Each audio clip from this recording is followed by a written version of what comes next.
igihe ugize undebe tube turi kumwe none si igihe ahantu gihagije no ntabwo gihagije because I've been thinking ko dushobora kuba twibereye mu rugo iwanjye we cook we eat tukareba film urumva atari ko buri gihe duhurira mu gasozi as if nagira homba ntabwo ariko niri mu gasozi nanjye ni mu rugo ni hano mba nyine waza ukandeba nta kintu bitwaye kuza hano ni nkuko nanjye ubwo naza aho hantu ariko byaka kanya kubera ko kubera icyo udashaka kuhaza Becariga ntabwo ndizera koko kunkundisha nakwijana ntabwo ndasobanukirwa ko nyine ntabwo icyizere cyanjye cyose sibyo ibintu byose kandi ni process ni gake gute ushobora kumbwira ko nkunda se utanyizera I love you gusa uzi inkuru nkuzi itari nziza ku nshuti yanjye rero ndagukunda ariko ntabwo nahita nishora wese ngo mwizere ni ukuvuga ngo wizera ibyo abantu bakumbwiraho kuruta uko mbona kuruta uko tubanye no ntabwo nizera ibyo abantu bambwira sibyo none utandukaniye n'abandi bakobwa niba wumva ko inkuru mushiti wanjye yakumbwiyeho like really like seriously ntabwo ari ukuvuga ngo nizera ibyo abantu bambwira Betra nyine bitewe n'ibintu wakoreye peri ntabwo ndakwizera ijana ku ijana basi mu mwanya nzaza ngusure nta kibazo ariko nanjye mfite ubwoba bwo kuza mu nzu yawe kubera iki se nyine kubera icyo ugira ubwoba bwo kuza mu nzu yanjye I don't know icyo nagukorera mu nzu yanjye ntagukorera hano turi twenyine niki basi reka mbitekereza that is bullshit reka mbitekereza ari wowe wishyira umwanya wanjye urumva wowe wabyumva nyine basi reka mbitekereza nzaza sibyo ntabwo nabyanze ko basi mu mwanya nongeye kugusuhuza kandi nguhaye ikaze nkwifuriza amahoro y'Imana wowe wahisemo kubana natwe mu biganiro bigiye bitandukanye byenda bigaruka kuri sinema aho uno munsi twongeye kugaruka kuri filimi yacu My Husband. Rero nimba utarakora subscribe yikore kugira ngo utazaza ucikwa akanduko kandi ku bushakashatsi ndetse n'ubucukumbuzi tuba twakoze tunababwira impamvu ni ukubera iki cyabaye gutya ndetse no kubera iki batekereje mu ubu buryo ese bishatse kuba byakigije iki mu buzima busanzwe. Rero nk'ibisanzwe nimuze Kongomani ntawangwa na bose Kasegege ndetse wowe uri burengerazuba amajyepfo amajyaruguru ndetse mu burasira bwabyo no mu mujyi wa Kigali n'abatwumvira kurikiranira hanze y'igihugu cy'u Rwanda tavuga diaspora nk'iburaye muri Aziya ndetse n'indi migabane yose mu mugabane wa Amerika turabasuje kandi tubaye ikaze kuri channel yanyu. Uyu munsi rero ni ibintu bibiri tujye kuba tubabwiraho muri no filimi bigiye bigaragara ese niye mpamvu nizengaruka umugabo wasabwe n'umugore kuba yajya gushaka umwana hanze mu gihe umugore bitari gukunda kuba yasama cyangwa yabyara nibihe ingaruka bizanira umuryango. Icyo rero nicyo kintu tujye kuba tuganiraho turaganira ku bintu bigera kuri bibiri ndetse tugende tunababwira ku zindi inkuru zigiye kugenda ziri kuganira zigaragaramo hano mwiyi inkuru. Tutatinze rero nababwiye ko tubabwira ibintu bibiri. Icyambere hari impamvu nyinshi cyane zishobora gutuma umugabo wari warasezeranye ata umugore wiwe agasanga uwundi mugore. Ibyo nibyo tugiye kuba tubabwiraho nk'uko twabibonye muri filimi yacu. Twabonye ibintu bitandukanye cyane harimo Jordan asabwa n'umugore kuba yatera inda cyangwa baza ahana contract n'undi mukobwa cyangwa uwo bita peri kugira ngo abe yamubyarira umwana mu gihe umugore mukuru atari yari kuba yasama byoroshye. Rero reka tubahereze impamvu zatuma umugabo ni impamvu zigera muri 6 zituma umugabo yanga cyangwa asohoka mu rugo rwiwe akaba yajya ku wundi umugore gushakirayo umwana. Hari impamvu nyinshi cyane zishobora gutuma umugabo wari warasezeranye gushyingirwa ashobora gusiga umugore umwe akajya ku wundi. Ibintu byose biratandukanye ariko hari impamvu zimwe na zimwe zikunzwe kugaragara. Rero n'izo mpamvu zimwe na zimwe zikunze kugaragara ni impamvu 6 zikunze kuba zigaragara mu ngo zituma umugabo asohoka akajya ku wundi mugore. Reka tuzibabwire. Iya mbere neyi yamenye ko adakunda by'ukuri umukunzi we. Hari igihe gusezerana bibaho bitewe n'igitutu igihe cyangwa ihumure itari urukundo rwimbitse, nyuma ashobora guhura n'umuntu umutuma yumva afitanye isano mu buryo bw'amarangamutima. Iyo ni impamvu ya mbere yatuma umugabo asiga umugore we. Ni impamvu ya kabiri yatuma umugabo asiga umugore we akajya gushaka uwundi: ubwoba bwo kwiyemeza. Iyo gushyingiranwa ribaye ry'ukuri kandi rifatanye, abagabo bamwe batinya aho guhangana n'ubwoba bwabo barahunga, rimwe na rimwe bifatanya n'umuntu mushya. Uri kubyumva? Ubwoba rero buri mu bintu bishobora gutuma umugabo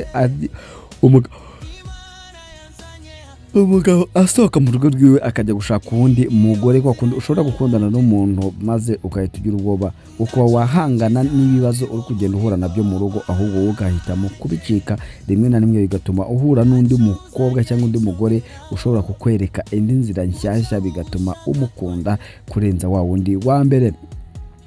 Ikintu cya gatatu gishobora gutuma umugabo rero afite urugo rwiwe akajya gushaka undi mugore hanze, ukurwa n'amarangamutima cyangwa umubiri.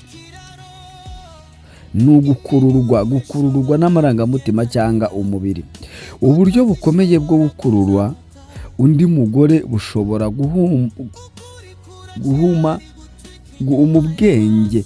Gukururwa bishobora kumera nk'ibishimishije kandi bishya, cyane cyane niba umubano wo mu rugo wumva ari ikintu gisanzwe. Ikintu rero cya kane gituma umugabo yata umugore wiwe mu nzu akajya gushaka undi mugore ni iki ngiki: ibibazo bidakemutse mu mubano. Iyo habayeho amakimbirane ahoraho, kutubaha, kubura amahoro cyangwa ibyo ukeneye bitaragerwaho, ushobora kuba yari amaze igihe kinini yisuzuma mu buryo bw'amarangamutima mbere y'uko agenda ku mugaragaro. Ibyo ni ibintu bishobora kuba umuntu mutumvikana, ibibazo bidakemuka mu rugo, muhorana intonganya nyinshi cyane n'amakimbirane ahoraho. Ibyo bishobora gutuma umugabo ata urugo rwiwe akajya gushaka undi mugore cyangwa akajya ku wundi mugore. Ikintu cya gatanu gishobora gutuma umugabo asohoka mu rugo rwiwe rw'isezerano akajya mu rundi cyangwa akajya gushaka uwundi: ingaruka zituruka ku muryango cyangwa inshuti. Mu mico imwe n'imwe, hariho na hano mu Rwanda, igitutu cy'umuryango gishobora kugira ingaruka zikomeye ku byemezo by'ishyingirwa. Iyo abavandimwe batabyemera, yashoboraga guhindura icyerekezo. Muri kubyumva rero, nko muri filimi yacu My Husband twagiye tubona ibintu byinshi cyane, aho uyu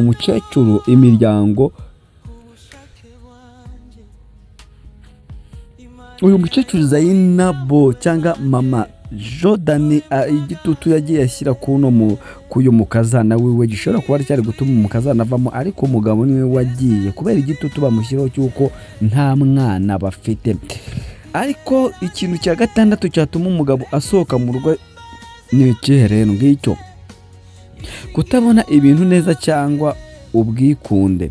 Hari abantu bakurikirana icyo bumva ari cyiza mu ako kanya batabanje gutekereza ku ngaruka cyatera. Niba ikibazo gifitanye isano n'ikintu cyihariye, ni ngombwa kwibuka iyo umuntu agiye ntabwo bivuze ko atari uhagije. Hari igihe bivuze ko atari yiteguye, atazi neza cyangwa atari inyangamugayo kuri abo ubwoba.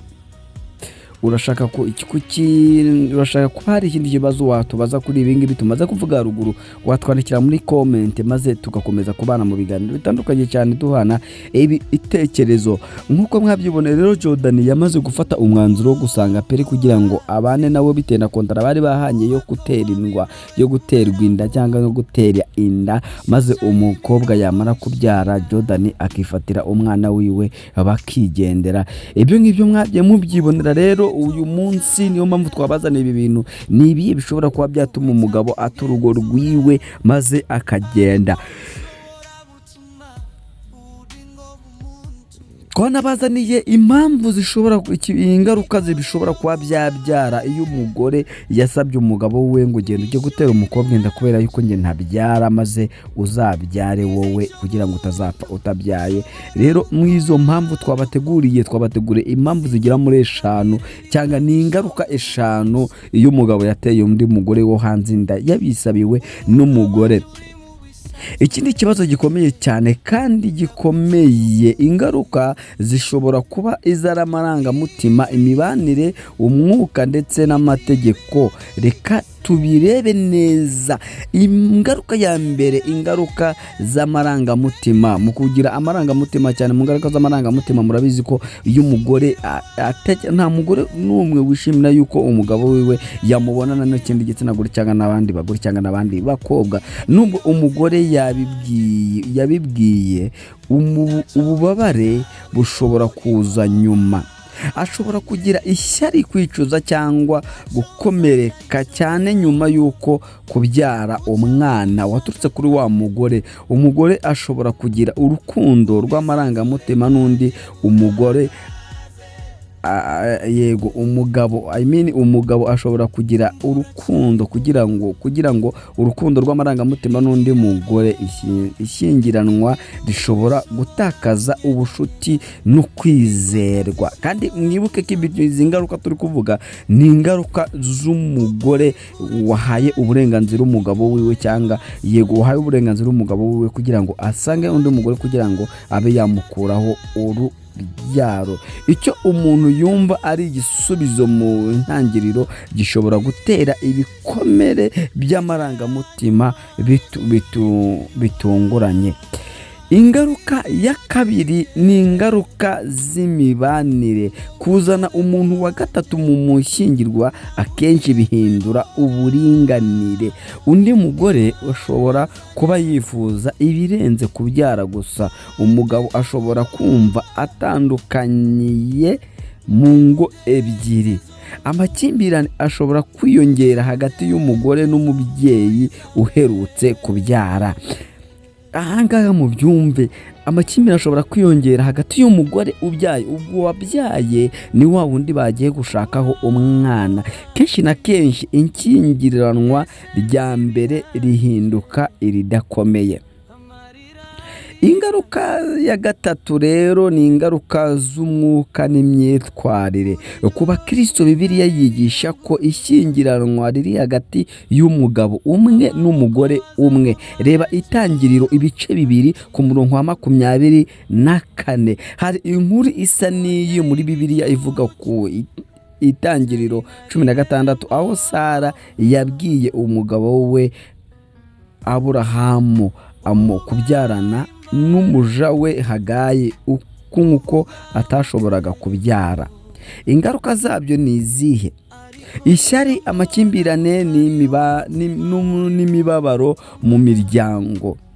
Ibi bigaragaza ko nubwo igitekerezo cyaturutse ku mugore gishobora kuzana ububabare. Rero mu ngaruka ya kane ingaruka ya kane ni ingaruka z'amategeko. Mu bihugu byinshi harimo n'u Rwanda, amategeko y'ishyingirwa ntashyigikira kubyara abana hanze y'ishyingiranwa mu gihe bakiri mu bashakanye byemewe n'amategeko. Ibi bisobanura gute? Amakimbirane mu mategeko, ibibazo by'umutungo, ingorane zo kwita ku mwana. Ibyo byo mubanje mu byumve cyane, aka kantu karahari. Naho mpamvu nababwiye ngo tujye dufata filime tuyihuze n'ubuzima busanzwe bishobora yashatse kuba byavuga iki. Ni ukuvuga ngo ubundi iyo umwana yamaze kuvuka bibyara izindi ngaruka bitewe no mu mitungo nyine wa mugore w'isezerano atangira kuvuga yuko wa mwana azajyana imitungo yose, noneho nawe iyo abyaye biba ibibazo bikomeye cyane. Wumvishe ko n'amategeko y'u Rwanda nabwo ubwabyo atabyemera. Abantu mushobora kuba mwarabyibagiwe. Ingaruka ya gatanu, ingaruka zo mu mutwe ku mwana. Umwana ashobora gukura yumva atazi neza umwirondoro w'umuryango, afatwa hagati y'abagore babiri, atavugwa rumwe no mu marangamutima. Ikibazo cy'ingenzi mbere yo gutera intambwe nk'iyo, abashakanye bagomba gusuzuma ibi bikurikira. N'iyi ngaruka ya gatanu rero murabizi ko ari abana benshi cyane bahura n'ihungabana cyangwa bahura n'ibibazo byo mu mutwe nyine nk'uko babivuze haruguru. Iyo umugore yabyawe, umwana yavutse ku mugabo utari isezerano, bigira ikibazo cyane bitewe n'uko n'abantu bakunda kuba bamumwita amazina atandukanye. Ese twasuzumye ubwo ni ukuvuga ibyo tujye kuba kuvuganiye ibibazo bagomba gusuzuma neza mbere y'uko umugabo asohoka mu rugo ajye gutera undi mugore inda. Ese twasuzumye byimazeyo uburyo bwo kwivuza, ubwo ni uburyo bw'imyivurize bw'abana. Ese twatekereje ku kurera umwana?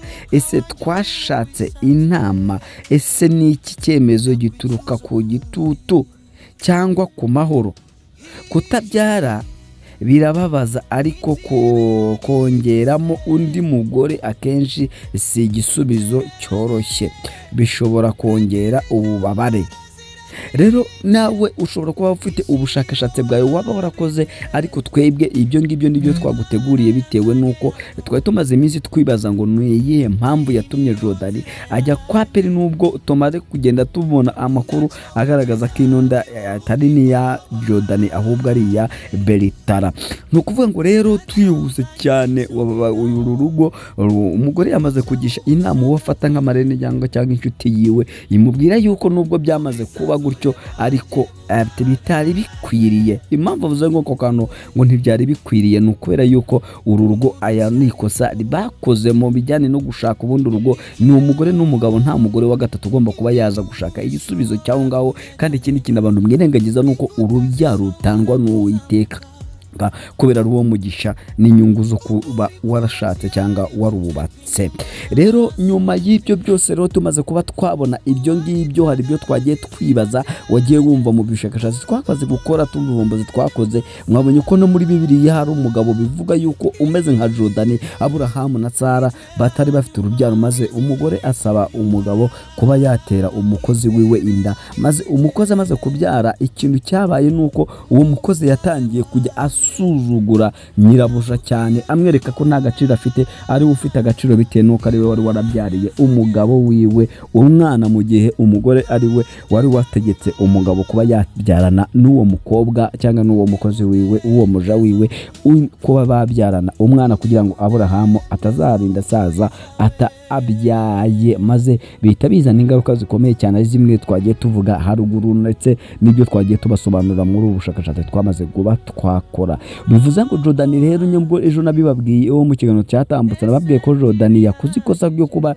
yagenda kwa Peri, kubera yuko nubwo umugore yamwemereye, umugore we bigaragara ko akijijwe, ariko uyu mugore mu kuba akijijwe ntago bihagije, dore yuko nabyo bishobora kuzamubera igikomere gikomeye cyane mu mubiri, dore yuko yanganiye byinshi, ariko iki kuzongera kujya yumva ko umugabo we hari ibyo ari gukorana n'undi mugore, kumva umugabo we hari ibyo yajyanye ku wundi mugore, kandi nawe atwite icyo umugabo yagiye gushaka yaramaze kuba nawe yakibona, bizateza intambara n'intonganya zikomeye cyane. Niyo mpamvu nababwiye ngo urugamba ruratangiye kwa Keri, ndetse ibyishimo n'umubabaro bigiye kubabyaza biza byivanga vanze.